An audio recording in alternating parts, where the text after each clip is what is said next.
Hello, my name is Daniel Robertson, and this is my presentation for the final project. Um, I decided to do the pursuit of happiness prompt. The way I defined the pursuit of happiness was even though it was done by individuals, um, people pursued happiness by pursuing the happiness of everyone, not just themselves. They did this through raising organizations or promoting ideas that they thought would be important to the people they knew or the people of the future. And so I decided to do three people, of which we have studied in this class. I decided to do John Smith, Benjamin Franklin, and Ralph Waldo Emerson. I started with John Smith. I started off by addressing the religious side of colonialism with my first source, and then I combated the idea with my second source that focused on how law was mostly focused on money, which really showed how much money was on the mind of the colonial people, which, of course, as we studied, was a big deal of colonialism. It's not like they just had limitless amount of money. They really needed money, and that's why they were kind of doing this thing. Or when I say doing this thing, I should say John Smith was the one that was chosen to do these things.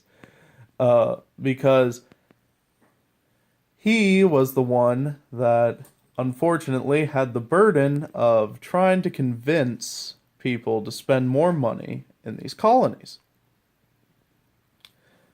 And so I quoted the book on page 72.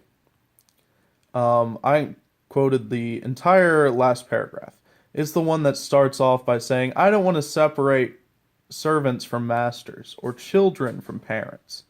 But it ends with, but if you do come here with all your money, you're going to become rich by the end of it. You know? So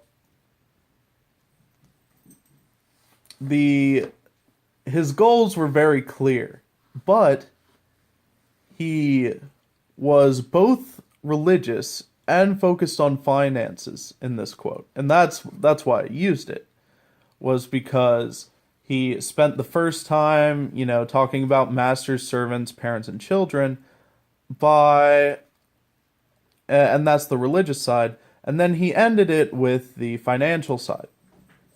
All of this, of course, was in order to promote the colonies, the areas that he wanted to succeed, the ones that they would be more happy if they had more money. That's why he was writing this. And even though we didn't really see much of his ideas, we still knew that he was promoting the colonies when he was writing.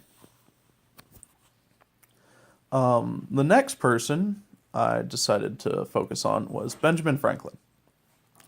I started off by stating his religion, and this was my fourth source that focused on deism and how it's different essentially. um, and of course, we all learned how strong of a deist Benjamin Franklin was and how he viewed Christianity and all of that stuff. However, I also wanted to point out that Benjamin Franklin, while believing this himself, was not dumb and decided to say that, I'm always right and everyone else will always be wrong, and this kind of thing. And that's when I quoted the book that says that he respects all religions. And I felt like that was very important to include, that even though he believes these things, he also respects other religions. So that was my fifth source that I used. And then I moved on to my sixth source, which focused on the people who continue to create organizations based off of Benjamin Franklin. And I didn't spend very much time on it, but this guy makes these things that he calls Ben circles, and it's really quite interesting that someone that he left such an impact that somebody would still want to do that. Which, I mean, of course he did. We all learned what a huge life Benjamin Franklin had. And, when we're thinking of this definition of making organizations and promoting ideas, I mean, one of the first people that should come to mind is Benjamin Franklin. So this one was really the easiest point out of all of them because he made organizations through making America and trying to create this unified society that was not under the rule of Great Britain. But he also focused on a lot of other organizations as well. And even though he mixed in his ideas in the Declaration of Independence and the Constitution, all that kind of thing, like all the other founding fathers did, he also made things like the Pennsylvania Gazette and all that kind of stuff. So he, of course, meets this definition of the pursuit of happiness because he did both create an organization and promoted his ideas, where John Smith only promoted his organization. Then I moved on to Ralph Waldo Emerson, who was my seventh source that I decided to use. And the source specifically talked about how we view transcendentalism now. I think I said that right. And how it is equated to environmentalism because of the way transcendentalists viewed nature and all that kind of thing, which we, of course, all learned earlier in the course. I decided to quote the book on page 561, where Ralph Waldo Emerson talks about self-reliance as one of the biggest points that he wanted to drive home, where even though he had transcendentalism, something like that,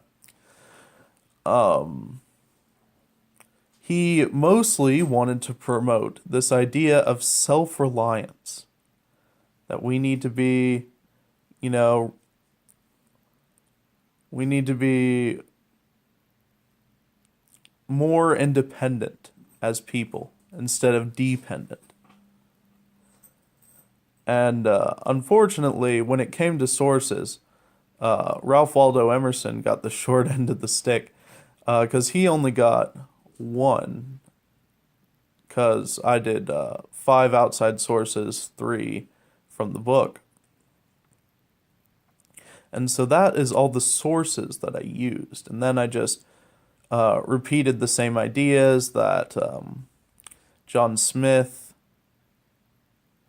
promoted his organization of the colonies, Benjamin Franklin promoted America, and others like the Pennsylvania Gazette, and then Ralph Waldo Emerson focused on just the idea of self-reliance because he thought that would help society.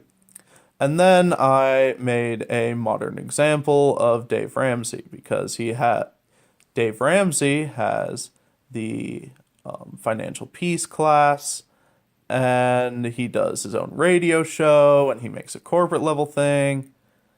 And then I ended the paper. Thank you all for watching, and sorry I took so long.